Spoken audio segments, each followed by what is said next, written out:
On accueille maintenant Dominique Alizio, directeur de publication chronique de la semaine. Bonsoir Dominique. Bonsoir Samuel, bonsoir à tous et à toutes. On a évoqué avant votre arrivée le Cameroun. C'est vrai, vous nous suiviez de l'autre côté. Vous pensez que les autorités doivent changer de stratégie, éviter la confrontation avec tout le cortège de décès qu'on a? Mais comment ils peuvent éviter la confrontation dès lors qu'il y a un groupe armé qui tue les populations civiles? Vous voudrez que l'armée camerounaise soit là, applaudie parce que on ne veut pas la confrontation.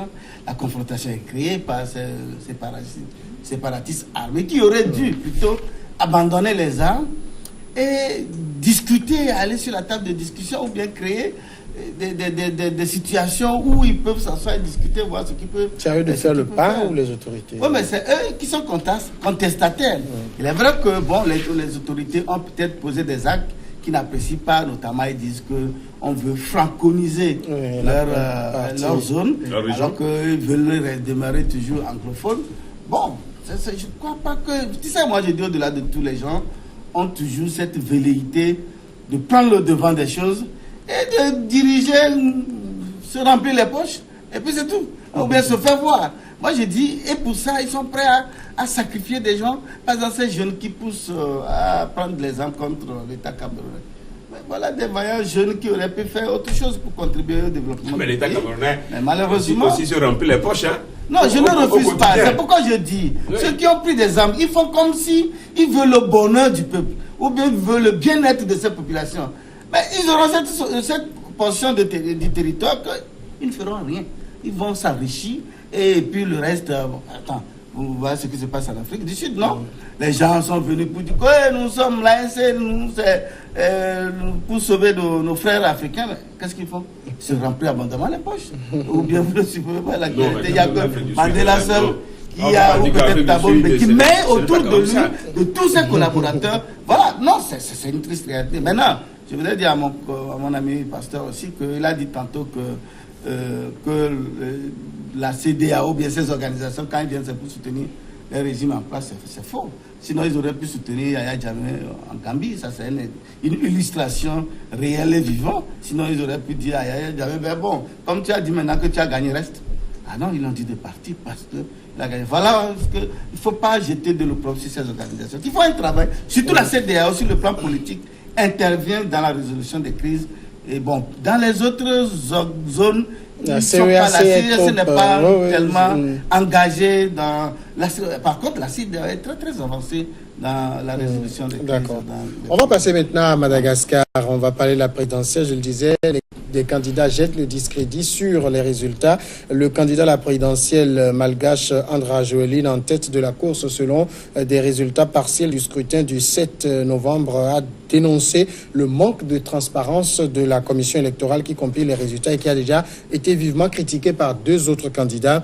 Le traitement informatique des résultats de vote n'est pas transparent et il est difficile de se fier aux résultats provisoires publiés par la Commission électorale nationale indépendante, a estimé le camp Rajoeline dans un communiqué publié mardi. Selon les derniers résultats partiels publiés par la CENI, Andra Rajoeline, chef de l'État entre 2009 et 2014, est en tête avec 39,46% des votes devant Marc Ravalomanana, notre ancien président, 36,76%. Le président sortant, Eri Rajaonarimampianina, lui recueille pour le moment que 7,49%. Le même problème, Georgéo, de manque de confiance dans la commission électorale.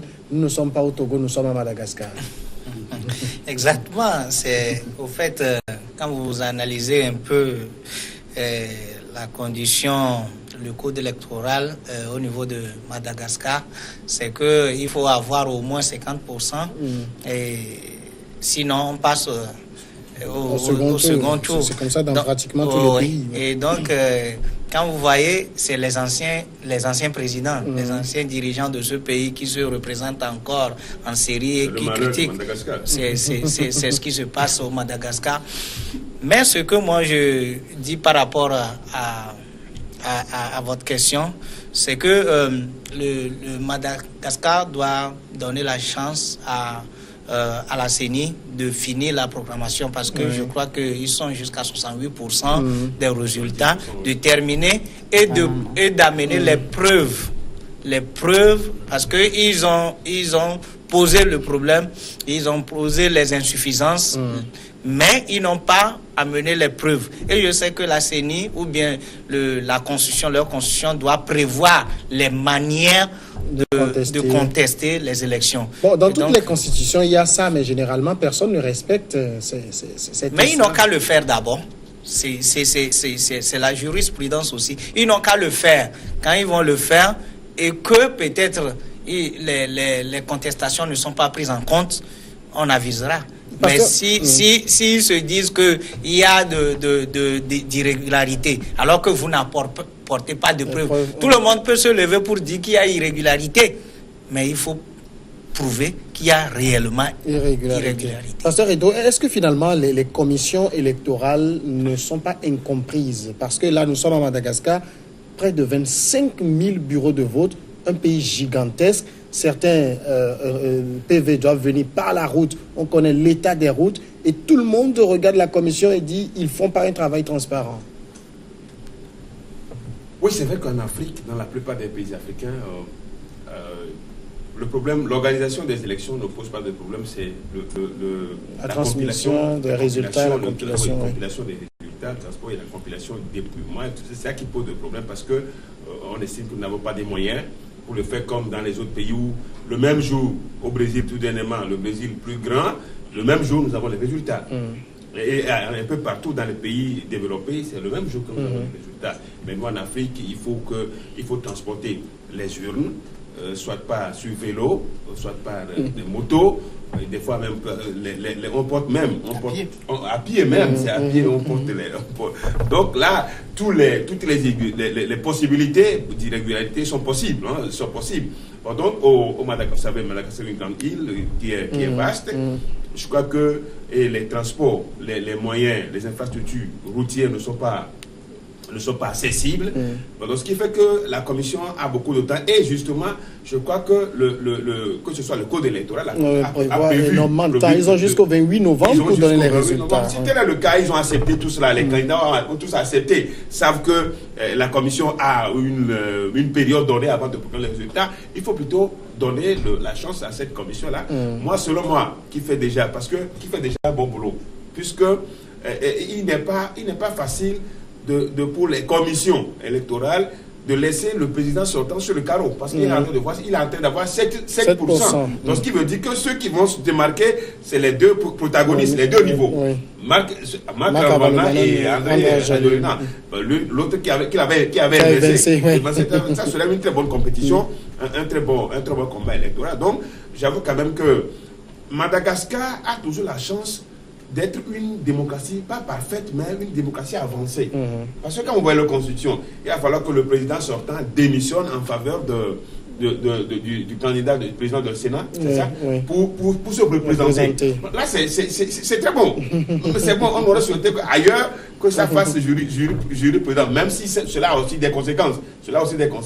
Mais c'est déjà bon. Et Madagascar a toujours donné quand même preuve, mais c'est que l'instabilité, on arrive souvent à l'instabilité. Bon, donc, il va falloir quand même qu'on donne du temps à la commission électorale d'arriver au bout de ces activités. Et ceux qui, déjà, jettent du discrédit sur contestent les résultats, il faut qu'il apporte des preuves.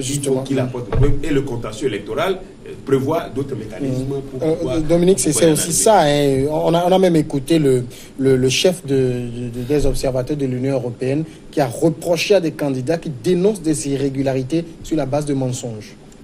Oui, mais ce qui est curieux, c'est le président sortant qui a mis en place cette CENI actuellement. C'est lui qui est le premier à crier aux fraudes. Alors, sur ce plateau, les gens ont toujours dit que lorsque les présidents sortants organisent des élections, ils ne les perdent pas. Non, ça c'est un autre cas.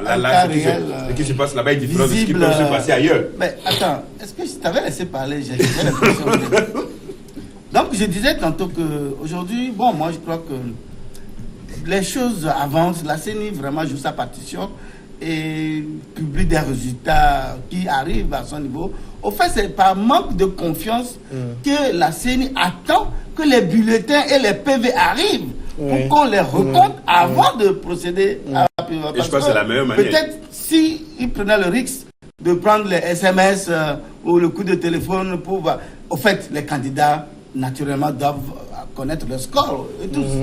Maintenant, la CENI veut faire un travail professionnel, c'est pourquoi elle attend que les bulletins, les PV, tout ça là arrive pour faire vraiment un comptage manuel et réel pour permettre aux uns et aux autres. Mais seulement ce qui se dessine, c'est ça qui me fait peur parce que les deux rivaux qui se dégagent, je me dis comment peut être le second tour. Parce que vous savez que André Rajomana, c'est lui qui a fait le coup d'État. Marc Ravolamana. Bon, maintenant, 2008, voilà deux ennemis jurés. Et c'est eux qui se retrouvent maintenant devant le peuple. Donc, le comble aussi, c'est que les deux sont riches. Parce que, bon, lors de leur campagne, mais ils organisaient des méga. C'est ça le paradoxe de Madagascar. Il est extrêmement pauvre, mais les candidats des élections hyper riches. Un pays extrêmement pauvre. Je vous dis que les taxis là-bas, c'est les 2 chevaux. Et les R4. Et les accusations portées sur l'achat des consciences. C'est ce qu'on raconte de l'argent. Mais quand on dit ils ont sorti de gros moyens, c'est justement ça. Non seulement ils organisaient des méga concerts, mais c'est que il en distribuait également.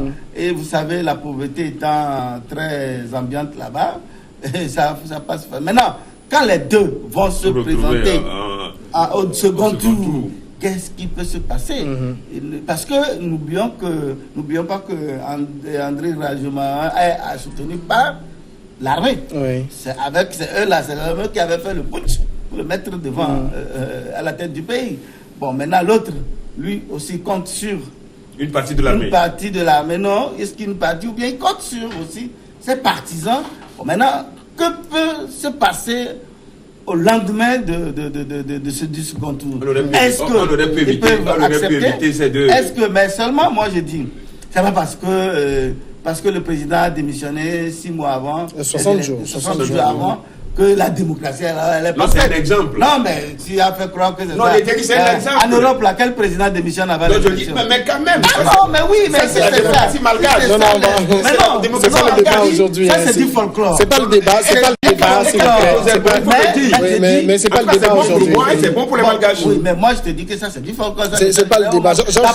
La preuve, c'est lui qui est en train de crier aux fraudes massives. Alors que c'est lui-même qui a mis en place ces institutions qui sont en train d'organiser ces élections. D'ailleurs, le bilan jouait à sa défaveur. Le bilan et les deux autres, ils avaient fait quoi?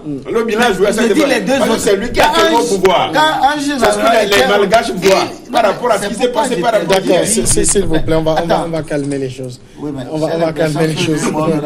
Georges Hérault, si à ce niveau-là, ça commence et malheureusement, il y a deux sujets Togo. Georges Hérault, la question même, on revient à la question de la CENI. Est-ce que vous pensez que ce discrédit qu'on jette sur les résultats, c'est une manière de dire la CENI est également discréditée? C'est parce que on ne fait pas confiance à la célérité de la CENI à donner les résultats, ou on ne lui fait pas confiance du tout? Bon, chacun est libre. C'est une question générale, c'est ça concerne le continent. Oui, chacun est libre d'avoir son opinion. Je dis que si je dis que je n'ai pas confiance à quelqu'un, il faudrait que j'apporte les preuves. C'est tout simplement ça. Donc, si nous allons généraliser sur le continent, il y a des décennies qui ont fait de bons boulots. Il y a d'autres qui n'en font pas. Et il faut savoir que nous sommes au pays des humains. Comme on le dit, il n'y a pas de perfection. C'est que ce que nous devons encourager, ce que nous devons faire et encourager et continuer de le faire, c'est qu'il faudrait que les CENI jouent leur partition, soient complètement libres pour travailler. Réellement indépendantes. Si les CENI ne sont pas indépendantes, là, ça cause problème. Est-ce qu'elles ne le sont pas? Est-ce que ce n'est pas plutôt les politiques qui ont tendance à vouloir mettre les CENI dans leur poche? Au fait, c'est des jeux politiques. C'est des jeux politiques. C'est que c'est comme... Oui, c'est des jeux politiques. On arrivera. C'est que tout le monde met les pions pour pouvoir contrôler la CENI. Et donc le problème, c'est pas la CENI elle-même. Ce n'est pas la CENI elle-même. C'est que les politiques mettent des stratégies pour pouvoir contrôler la CENI et contrecarrer la CENI. Vous voyez ici, dans ce cas d'espèce, vous voyez que la CENI fait son travail. Le président sortant qui a mis la CENI n'a pas pu avoir des stratégies pour contrecarrer la CENI. La CENI l'a échappé. L'a échappé et maintenant vous voyez, ça veut dire tout simplement. Quelle est selon vous la stratégie qui peut marcher dans une CENI quand l'écart de voix est aussi criard? C'est que le deuxième a 36 et lui se retrouve à 7. Oui, 30%, c'est peut-être je ne sais pas combien. Combien de millions ça fait? Vous voyez que ce n'est pas lui seul. Vous voyez que c'est même pas lui seul qui est en train de discréditer la CENI. Même celui qui a 39%, aussi dit... Je pense qu'il aurait pu avoir plus que ça. Et gagnant. Donc, ça veut dire que ça devient une guerre d'intérêt où chacun voit son intérêt en jeu. Donc, ce que moi, je préconise pour les CENI, d'ailleurs, moi, c'est mon souhait, c'est que les CENI soient complètement techniques. Les gens vont dire bon, que nous avons des CENI techniques, mais c'est que les CENI soient hors des politiques, que les CENI ne soient pas des gens que les politiques contrôler, coopter et pour envoyer de tel parti, qu'on dise que ça vient tel parti doit avoir tel parti doit avoir tel. Non. Plutôt qu'on a comme une la Côte CENI d'Ivoire où Henri Konan-Bédié demande une CENI de société civile. Mais ce que moi je dis, ce n'est même pas ça. C'est que qu'on a une CENI comme une institution, une structure avec des mandats renouvelables, peut-être prenons 5 ans renouvelables, comme ce que nous avons la Cour constitutionnelle. Ça passe par les nominations et puis ils travaillent, ils sont indépendants, ils ne sont pas d'un parti politique. Donc pourquoi on ne revient pas simplement à l'organisation d'élections par le ministère de l'Intérieur? Simplement. Oui, le ministère de l'Intérieur, vous savez, le ministère de l'Intérieur, c'est un politique qu'on met souvent là-bas, c'est le ministère, c'est l'ensemble du personnel du ministère de l'Intérieur qui l'occupe, mais vous savez, il a une tendance politique. Ailleurs, ça marche. Dans les autres pays, il n'y a pas de CENI. Il n'y a pas de CENI, il n'y a rien de commission. C'est le ministère de l'Intérieur. Au Mali, par exemple, c'est le ministère de l'Administration. Il n'y a qu'une direction des élections. Direction des élections. Mais je crois quand même que la Constitution de 92, c'est ce que la Constitution de 92 avait prévu. Même donc si on retournait à la Constitution... Donc restons dans le général. On va sortir du Togo pour le moment. C'est vous qui réclamez le Constitution. Mais je crois que ça a été repris hier à la Commission électorale. Mais le problème, c'est que c'est les politiques qui mettent les pieds, dans la CENI pour pouvoir la contrôler et essayer d'orienter, de donner une orientation, des orientations à la CENI. Mais quand on finit une élection, pourquoi les candidats ne la ferment simplement pas, attendent jusqu'au deadline que la CENI donne les résultats simplement? Collecter les éléments de preuve. Oui, ça doit être ça, c'est la logique. Le bon sens veut quand même qu'on laisse la CENI organiser tout ce qu'il peut organiser jusqu'à la proclamation des résultats. Mais souvent, vous savez, il y a aussi la guerre de communication où les gens se mettent à communiquer, à déjà avancer des chiffres de leur côté, ce que le code électoral n'admet pas. Donc c'est pour dire quand même que ça va être une culture de longue haleine, cette affaire d'organisation des élections, vous savez, en Afrique. Mais qu'on revienne au ministère de l'action territoriale, qui certainement... Si ce ministère a les coups solides pour l'organiser, ça va éviter des soupçons. Mais c'est que, comme c'est un politique, parce qu'il est nommé par le chef de l'État, peut-être qu'ils sont de même. On n'oublie pas que c'est le régime en place qui organise les élections dans tous les pays démocratiques. Dans tous les pays, c'est le régime en place qui organise les élections. Ailleurs, c'est ça. Mais souvent, dans nos pays, on essaie de mettre la commission en place avec que ce soit l'opposition qui est là, qui regarde, et souvent ce que ça donne, c'est ce que nous sommes en train de voir aujourd'hui, des contestations sur des contestations, et c'est ce que nous sommes en train de voir. Dominique. Mais pour le cas d'espèce de Madagascar, les deux premiers aussi contestent, parce que ce sont les deux premiers contestent par rapport à un troisième qui, au fait, n'a plus la chance, au fond, n'a plus la chance de pouvoir les atteindre en matière de score, par exemple. Donc, le Madagascar, prions quand même que pour que Madagascar, les deux candidats soient et que la CENI proclame les résultats définitifs. Alors, quelle vous semble être la solution appropriée à ces problèmes de CENI, de discrédit qu'on jette sur les résultats et autres? Non, mais si nous voulons copier la démocratie des Blancs, en Europe, en Occident, c'est les ministères de l'administration ou bien de l'intérieur qui organisent des élections. Mais cela ne voudrait pas... Par exemple, aujourd'hui, si nous prenons la dernière élection à mi-mandat des États-Unis, en Floride, par exemple, il y a, jusqu'à présent, il y a un recomptage des voix. Et apparemment, les démocrates sont aller au manuel. Donc, c'est dit quelque part que lorsque l'homme cherche quelque chose, il n'en trouve pas, il voudrait toujours, quelle que soit la qualité de la chose, il peut crier également pour dire non, surtout en Afrique, il y a une mauvaise foi de certains parents qui, malgré qu'ils ont vu clairement qu'ils ont lamentablement échoué, mais tu les vois crier comme si vraiment ils ont obtenu quelque chose et on leur a volé. Donc c'est un peu complexe pour le cas africain. Par exemple, lorsque nous prenons par exemple la CENI technique ghanéenne, par exemple, mais après les élections, les 2 ou les 3 dernières élections, il y a eu des contestations. La première élection de Mahama, mais Nana a porté plainte. Et bon, ça a plus tard, 6 mois après, avec des preuves à l'appui, on a vu qu'effectivement, il avait raison. Donc, c'est pourquoi moi je dis, l'honnêteté voudrait quand même qu'on s'appuie sur les règles de la République ou les lois de la République. Au lieu de commencer par crier, plutôt il faut ramasser des preuves, voir à quel niveau il peut avoir. Vous avez des preuves et vous allez vers le contentieux auprès des institutions ou des organes habilités à cet effet. Donc, au lieu de rester à crier en l'air, oui, on a bourré des gens, on a volé, alors que vous n'êtes pas capable de démontrer un seul cas de fraude ou de viol ou bien donc c'est un peu compliqué en Afrique. Il y a la mauvaise foi qui s'y mêle, mais de l'autre côté, il faut quand même que les mentalités puissent évoluer. Est-ce que la CENI technique, c'est la solution? Si ailleurs, ça avait été même, n'oublions pas, même quand l'autre là est venu, Nana est venu, il a démis la présidente de la CENI. Or, normalement, selon la loi, je crois, ghanéenne, le président de la CENI reste à vie, je crois. Parce que l'ancien... mais parce qu'il n'y a pas cette facilité de le démettre.